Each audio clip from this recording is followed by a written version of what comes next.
तो दोस्तों, हलाला को लेकर समाज में कई तरह के सवाल उठते हैं। कोई कहता है कि हलाला मुस्लिम मौलवियों की खुद से बनाई गई रस्म है, तो कोई कहता है कि हलाला औरतों के लिए बेहद खतरनाक है, तो कोई कहता है कि हलाला इस्लाम की सबसे बुरी रस्म है, तो कोई कहता है कि हलाला के नाम पर औरतों के रेप हो रहे हैं।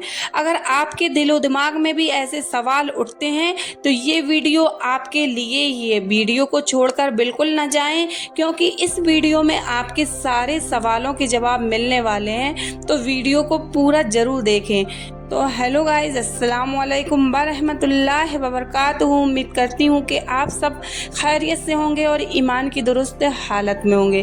तो आज मैं आपको बता दूं कि ये इस्लाम में हलाला किस तरह का होता है और हलाला करने का सही तरीका क्या है और हदीस में हलाला को लेकर क्या बताया गया है।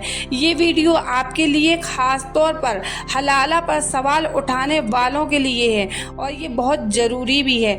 आज आपकी सारी कंफ्यूजन दूर हो जाएगी। हलाला को लेकर लोगों के दिलो दिमाग में एक ही सवाल आता है कि ये हलाला क्या है और कैसे होता है। आजकल गैर मुसलमानों के साथ साथ कई ऐसे मुस्लिम नौजवान हैं जिनको हलाला के बारे में कोई जानकारी नहीं है, और अगर है तो वो भी गलत तरीके से है।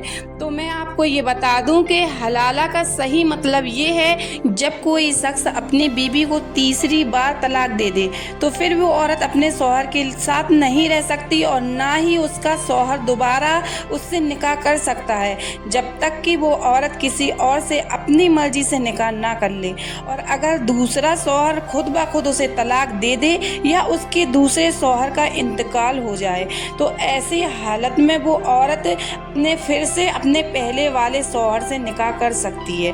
3 तलाक का मतलब ये नहीं है सिर्फ 3 बार तलाक बोल दिया तो तलाक हो जाए, यानी एक ही बार में 3 बार तलाक बोल दिया तो औरत उसके लिए हराम है। जब किसी मियाँ बीवी में अच्छी तरह नहीं बन पा रही है और रोज लड़ाई झगड़े होते हैं, तो पहले ये कहा गया है कि उनके आपसी वाले, उनके घर वाले पहले उनके मालूमात को सुधारें और कोशिश करें कि अगर फिर भी बात ना बने तो 2 गवाहों के सामने शौहर तलाक दे सकता है, मगर फिर से वो दोबारा निकाह करना चाहे तो कर सकता है। इसके लिए उन्हें आम निकाह की तरह निकाह करना होगा। अगर फिर से उनकी ज़िंदगी में अनबन होने लगे, फिर वो साथ रहना नहीं चाहते हैं, तो फिर से तलाक ले सकते हैं।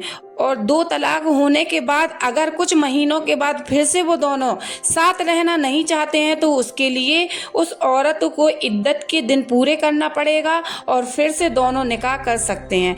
अब इनमें खुदा न खास्ता तीसरी बार भी लड़ाई झगड़ा होने लगे तो दोनों एक साथ नहीं रहना चाहते हैं, तो ये तीसरी बार भी तलाक दे सकते हैं। अब ये चौथी बार निकाह नहीं कर सकते, और अगर चौथी बार निकाह करना चाहते हैं तो बस एक ही रास्ता है कि वो औरत अपनी मर्जी से किसी दूसरे मर्द से निकाह कर ले, और अगर उस औरत का दूसरा शौहर उसे तलाक दे दे या फिर दूसरे शौहर का इंतकाल हो जाए, तो वो औरत फिर से पहले शौहर से निकाह कर सकती है। इसी को इस्लाम में हलाला कहा गया है और यही सही हलाला है। जैसा कि कुरान पाक में सूरह बकरा की एक आयत में इरशाद फरमाया गया है, अगर तीसरी बार भी तलाक दे दिया जाए तो वो औरत उस मर्द पर हलाल ना होगी जब तक कि वो किसी दूसरे मर्द के साथ निकाह ना कर ले।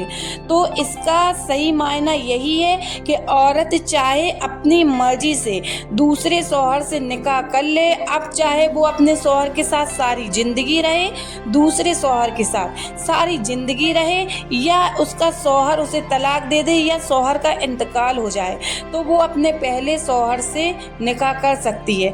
पर मगर याद रखना कि ये सब अगर इत्तेफाकन है तो सही है। अगर जानबूझकर किया गया है या एग्रीमेंट किया गया है कि एक रात का हलाला या फिर कुछ दिनों का हलाला, तो ये इस्लाम में नाजायज़ है, हराम है। ऐसा हलाला इस्लाम में जायज़ नहीं है जो एग्रीमेंट के तौर पर किया जाए, जैसा जो आजकल मुआशरे में जिस तरह के फैलाया जा रहा है हलाला का मतलब। हलाला ऐसा नहीं है। हलाला का सही मतलब जो मैंने बताया है वही है कि अगर शौहर 3 मर्तबा तलाक दे दे, फिर उसकी बीवी किसी दूसरे शख्स से निकाह कर ले, अगर चाहे तो सारी ज़िंदगी भी रह सकती है, अगर वो शौहर इत्तेफाकन इंतकाल कर जाए या उसका शौहर तलाक दे दे तो फिर वो औरत अपने पहले शौहर से निकाह कर सकती है। और ये इसलिए बनाया गया, आप लोगों के दिमाग में एक सवाल उठा होगा, पर ये क्यों बनाया गया है, हलाला की रस्म क्यों बनाई गई? ये इसलिए कि तलाक देना इस्लाम में सख्त मना है, तो इस हलाला के खौफ से शौहर अपनी बीवी को तलाक ना दे, अगर मजबूरी में दे भी दी तो उसकी उसे सजा मिलनी है। तो उम्मीद करती हूँ कि ये वीडियो आप लोगों को अच्छा लगा होगा। अगर ये वीडियो आप लोगों को अच्छा लगा है तो मेरे चैनल को लाइक, कमेंट और सब्सक्राइब ज़रूर कर दें। अब मिलते हैं नेक्स्ट वीडियो में, तब तक के लिए अल्लाह हाफिज़, शुक्रिया।